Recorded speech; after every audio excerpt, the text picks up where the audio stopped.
Shalimar station. কটা পঁচিশে train, এখন বাজে 8:39। এই হলো আমাদের শ্বশুর বাড়ি, শ্বশুর বাড়ি। আজকে আমাদের খুব মজা, এই প্রথমবার এই তিন বোন একসাথে, বহুদিন বাদে তিন বোন একসাথে। চলো ঠিক আছে, ঠিক আছে, একদম একদম একদম একদম ঠিক আছে, চলো। অ্যাকচুয়ালি 25 বছরে এই প্রথম আমরা তিন ভাইরা ভাই ও আমাদের ফ্যামিলি একসাথে কোথায় ঘুরতে গেলাম। হোক, গাড়ি স্টেশনের পার্কিং লটে যদি রাখতে যান তাহলে 70 টাকার মতো খরচা হবে। 40 বাজে, অনেক আগে দিয়ে দিয়েছে ট্রেন আমাদের। এবারে এই ট্রেন নাম্বার এদের এই পড়েছে, আমার পড়েছে A1 কোচ। বড় ভাইরা ভাই আমার আমলাচরণ দে দাস এসে মোটামুটি শালিমার স্পেশাল। আমার কোচটি শুধু এসি ছিল, ওরা একসাথে এসি কোচ পায়নি বলে ওরা স্লিপারে গেল। ট্রেন ফেয়ার স্ক্রিনে দেওয়া হলো।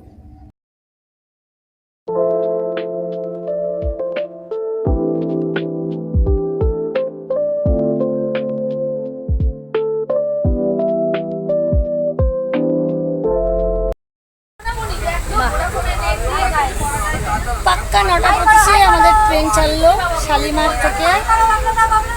আমার ফ্যামিলি মিলে আমরা সব যাচ্ছি। ডিনারে ঘর থেকে নিয়ে এসেছিলাম রুটি আর চিকেন, ওটা খেয়ে শুয়ে পড়লাম।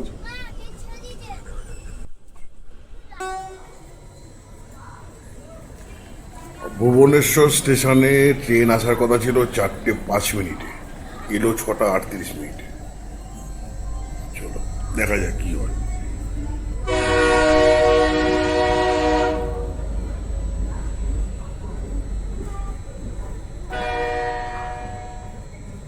প্রথম চা পেলাম হুডদা জংশনে, 7:30 বাজে, বৃষ্টির গোলা। চলো ঠিকই আছে।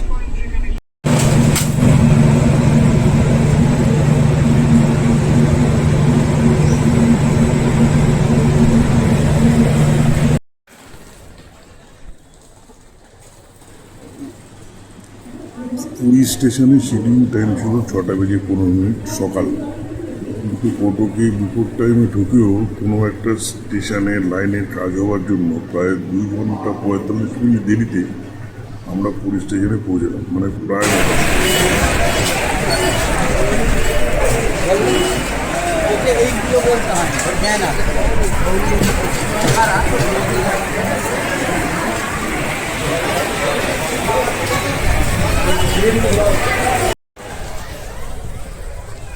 পুরী স্টেশন থেকে বাইরে বেরিয়ে গাড়ি স্ট্যান্ড থেকে একটি ম্যাজিক গাড়িতে করে আমরা হোটেলে আসলাম।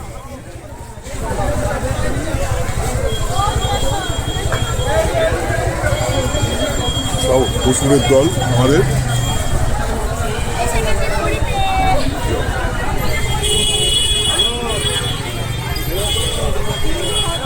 গুড বাই, চলো হ্যাপি জার্নি। 8 জনের ম্যাজিক গাড়ি ভাড়া পড়লো 400 টাকা। এখান থেকে 15 মিনিটের দূরত্ব। ঠিক আছে, এই পুরী জায়গাটি এমন একটা জায়গা যেখানে বছরের কোনো সময় ফাঁকা থাকে না, সব সময় ভিড়। এপ্রিলের এই গরম মাস মাথা খারাপ হয়ে যাওয়ার জোগাড়, এত গরম, তারপর লোকের। আর সমুদ্র এক অমোঘ আকর্ষণ। এই মেন রোড থেকে আমাদের হোটেলের দূরত্ব মোটামুটি টোটো বা অটোতে লাগে 3 থেকে 4 মিনিট। এই হোটেলটির বাদিকে 5-7 মিনিটের দূরত্বে স্বর্গদ্বার এবং বিখ্যাত কাকাতুয়ার দোকান, এবং ডান দিকেও মোটামুটি 5-7 মিনিটের দূরত্বে একটি বিরাট মাছের বাজার আছে। ওখান থেকে মাছ কিনে আপনারা খেতে পারেন।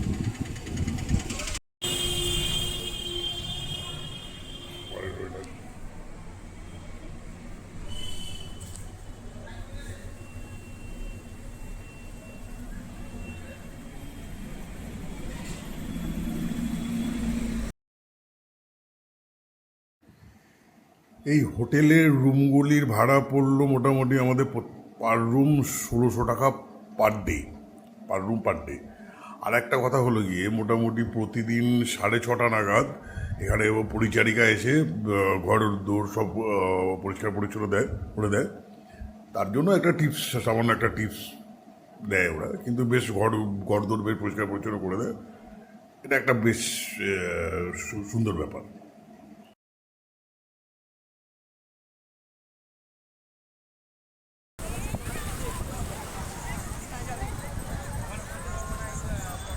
হোটেলে চেক ইন করে আমি একটু বিশ্রাম নিয়েছিলাম। ট্রেনে ঠিক মতো ঘুম হয়নি, তাই একটু বিশ্রাম নিলাম। আর অন্যেরা গেল সমুদ্রে স্নান করতে।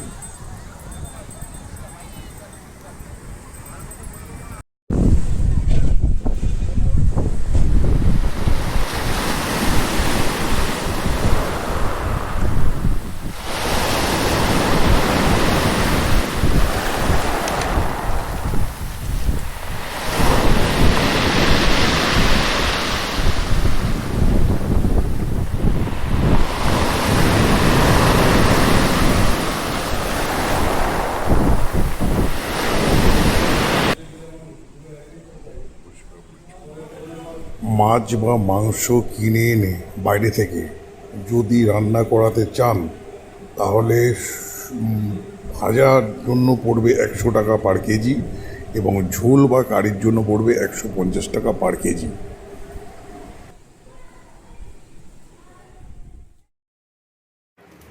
আর একটা ইনফরমেশন হলো, ওয়েস্ট বেঙ্গল থেকে উড়িষ্যাতে প্রত্যেক কটা ড্রিঙ্কসের বোতলের দাম 70 থেকে 80 টাকা বেশি। এইটা কিন্তু মাথায় খেয়াল রাখবেন। আর এই হলো ডিম কারি। আচ্ছা কাছে তরকারি, ডাল, একটা ভেন্ডি আলুর সবজি, ভাত, পাঁপড়। মেয়ে খাচ্ছে, মেয়ের বাবা খাচ্ছে। দুপুরে লাঞ্চ করে লাঞ্চে আমরা নিয়েছিলাম এক থালির দাম পড়লো 120 টাকা। খাবার মোটামুটি স্ট্যান্ডার্ড ঠিকই আছে। লাঞ্চ করে একটু বিশ্রাম নিয়ে আবার আমরা বেরিয়ে পড়লাম। কোথায় কি নাম তোমার? আনা মিথুন। মিথুন? আইয়া আরে বাবা, বিপদানি দেখাবো, গুপ্তা বৃন্দাবন দেখাবো, আচ্ছা। আর মহাদেবের ওমকেশ্বর মন্দির, শিবলিঙ্গ 108টা, মাসিবেরি কৃষিবেরি, আর দশটি আবাস মহল হলো দুটো সামনাসামনি, ঠিক আছে? আর হলো বুদ্ধ টেম্পল, ওটা স্টেশনের কাছে। চলো টোটাল 7টা জায়গা আপনাকে দেখাবো, এখানে ছাড়বো। ঠিক আছে, চলো 800 টাকা ভাড়া। আচ্ছা, দেখি কেমন ঘোরাবো। ঠিক আছে, চলো আমাদের যাত্রা আরম্ভ হলো। পার্কিং দাদা 10 টাকা বলে কি হবে? তিতির বসেছে এইদিকে, এদিকে রুমা, পুটু,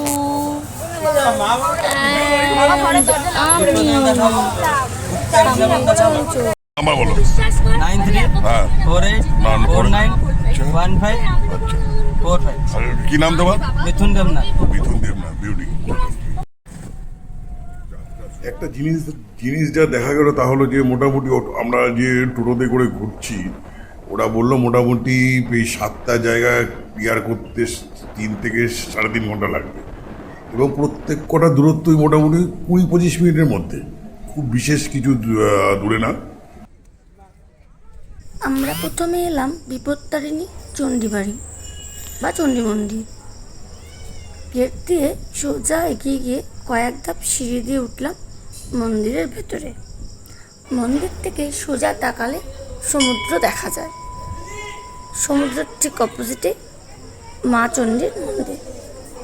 মন্দিরের ভিতর মা বিপত্তারিণী চণ্ডীর মূর্তি। এই মন্দির সম্পর্কে খুবই অল্প বিষয় জানতে পারলাম। জানলাম বাবা দুলাল মুখার্জির শিষ্য গুরু মুখার্জি পুরীতে এই মন্দিরটি 2011 সালে প্রতিষ্ঠা করেন। এই মন্দিরের মা বিপত্তারিণী মা দুর্গার 10 মহাবিদ্যার একটি রূপ বিপত্তারিণীকে উৎসর্গীকৃত একটি মন্দির। পুজো মানুষ সবসময় করতে পারেন, তবে প্রতি বছর রথযাত্রার পরে ও উল্টো রথের আগে এই ব্রত উৎসব পালিত হয় প্রতি মঙ্গল ও শনিবার। বিপত্তারিণী মন্দির থেকে আমরা এবার চললাম শ্রী গৌর বিহার আশ্রম। সময় লাগলো মোটামুটি মিনিট 20-20 মতন। টোটোতে জুতোগুলো খুলে রেখে আমরা আশ্রমের দিকে চললাম। কিন্তু এই মন্দিরের সামনে এত ভিড় দেখলাম যে আর ভেতরে যেতে ইচ্ছা করলো না, কারণ অন্যান্য জায়গাগুলো আমাদের যেতে হবে। সেই হিসাবে ওখানে আর যাওয়া হলো না, ভেতরে যাওয়া হলো না। আর বাইরে থেকেই আমরা প্রণাম করে এবারে এগিয়ে চললাম অন্য গন্তব্যের জন্য।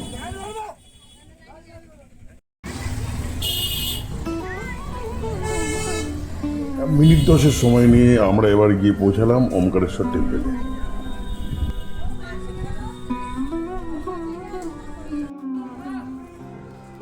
এইবার আমরা এলাম শ্রী শ্রী ওমকারেশ্বর মন্দির। এটি জগন্নাথ মন্দির থেকে মাত্র 5 কিলোমিটার দূরে অবস্থিত। এই মন্দিরে ওমকারেশ্বরের অবতারে ভগবান শিবকে পুজো করা হয়।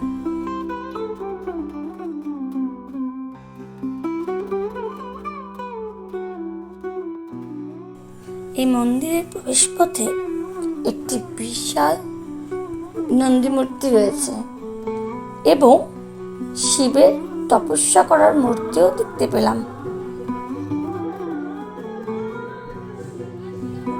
মন্দির প্রাঙ্গণের ভিতরে ঢুকতেই দেখতে পেলাম ছোট ছোট শ্রী বিষ্ণুর মন্দির, মহালক্ষ্মীর মন্দির, নৃসিংহদেবের মন্দির এবং পঞ্চমুখী হনুমানজির মূর্তি।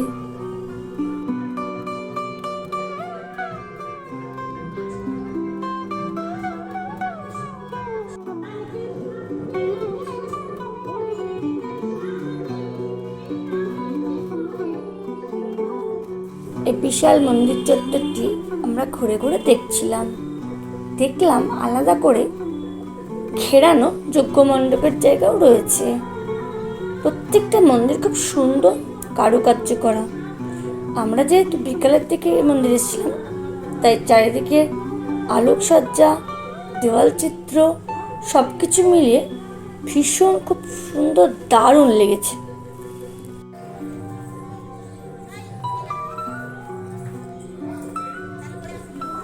আর সব থেকে ভালো লেগেছে বাগানের ভেতর ঝুলনায় দুলন্ত রাধাকৃষ্ণের মূর্তিটি। দর্শনার্থীরা দুলনায় দড়িতে টান দিয়ে একবার রাধাকৃষ্ণকে ঝুলনায় দুলাতে পারে। বছরের প্রত্যেক সময় এখানে ভক্তদের ও দর্শনার্থীদের ভিড় থাকে। শ্রী শ্রী ওমকারেশ্বর মন্দির হলো ওড়িশা পুরীর বিখ্যাত মন্দিরগুলির মধ্যে একটি।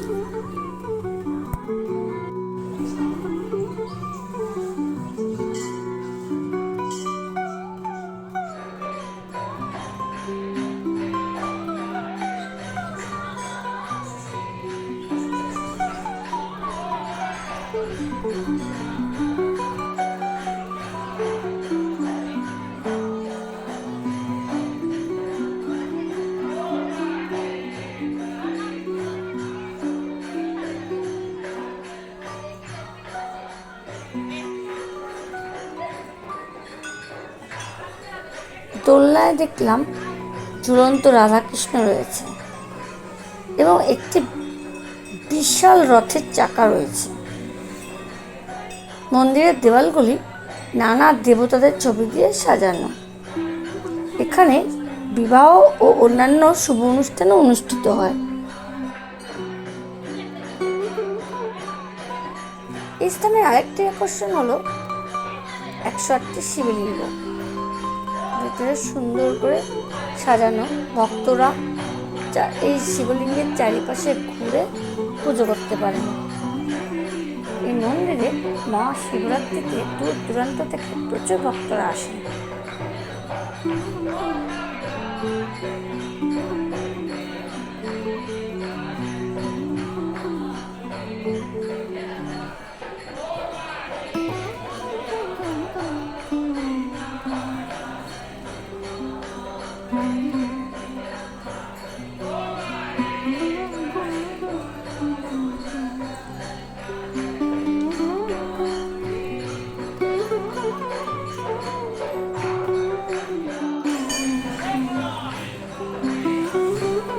মন্দির দর্শনের সময় হলো সকাল 6টা থেকে রাত 8টা পর্যন্ত।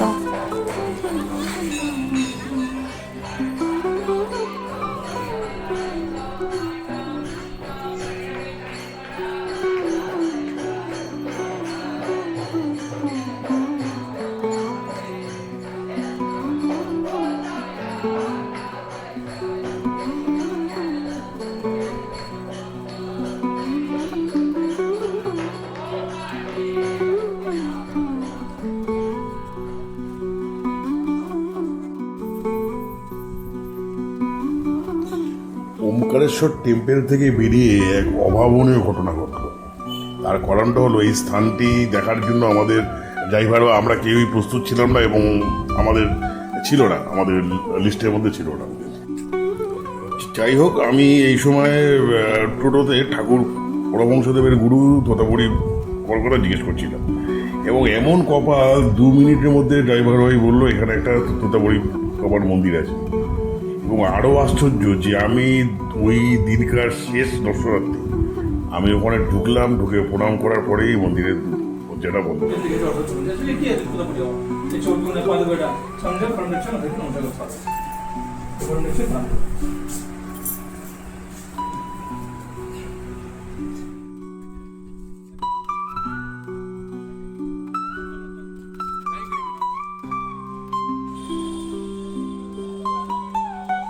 এরপর আমরা এলাম নরেন্দ্র পুকুর বা নরেন্দ্র পোখরী।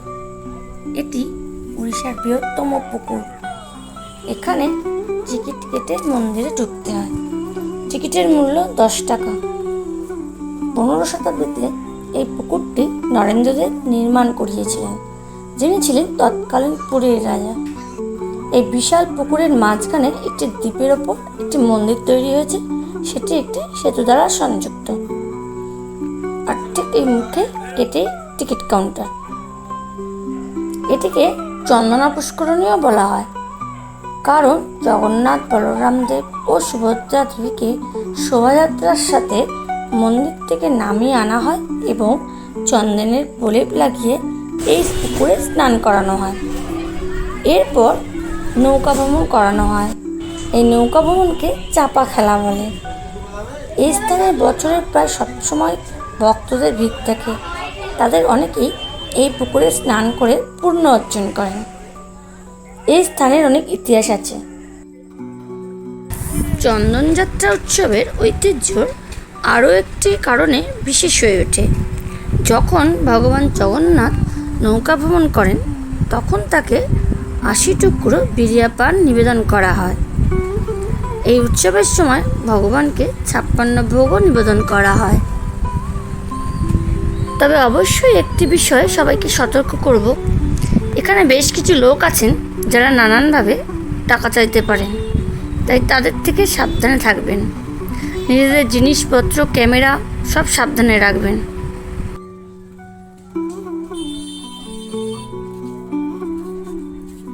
আমরা খুবই অল্প সময় এখানে ছিলাম এবং তারপর আমরা বেরিয়ে এলাম।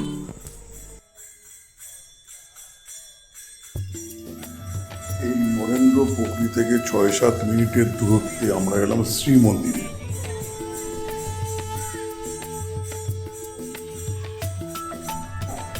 এই শ্রী মন্দিরের ব্যাপারে আমাদের বিশেষ কোনো ধারণা ছিল না বা কোনো ইনফরমেশন সেভাবে পাইনি। সন্ধ্যাবেলা হওয়ার জন্য সেভাবে লোকের সঙ্গে দেখা হয়নি যার থেকে কোনো ইনফরমেশন বা তথ্য পাওয়া যেতে পারে।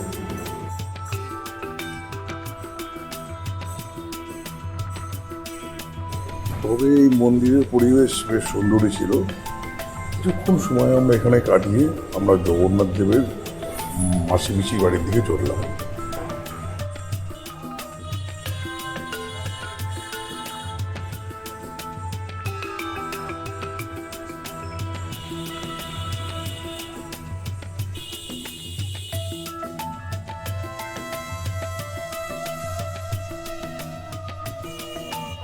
এই পুরীতে একটা জিনিস দেখে অত্যন্ত খারাপ লাগলো যে কোনো মন্দিরে প্রবেশ করলে মোটামুটি কোনো না কোনো বাহানাতে পান্ডারা বা বাদবাকি অন্যরা যারা মন্দিরের সঙ্গে যুক্ত তারা টাকা পয়সার ব্যাপারে এত উচ্চুতি করে, ব্যাপারটা ঠিক না।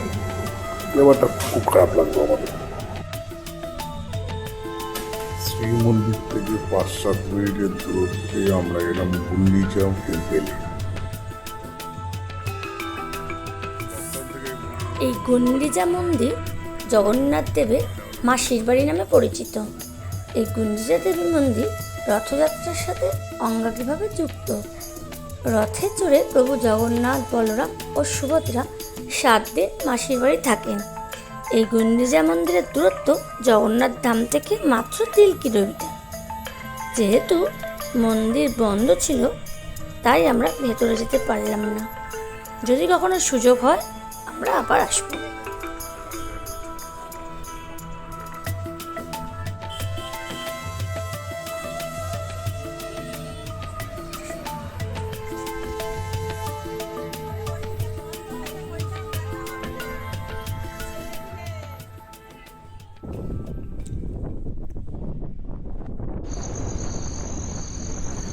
রাত্রির 12টার পরে হোটেলের বাইরের অবস্থান।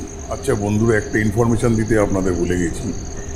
এই হোটেলের বাইরে কিন্তু নানা ধরনের পর্যাপ্ত পরিমাণের হোটেল এবং খাবারের দোকান আছে, যেখান থেকে আপনারা ব্রেকফাস্ট, লাঞ্চ এবং ডিনার করতে পারেন। খাবারের কোয়ান্টিটি এবং কোয়ালিটি বেশ সন্তোষজনক বা রিজনেবল। আপনারা ট্রাই করতে পারেন। Good night.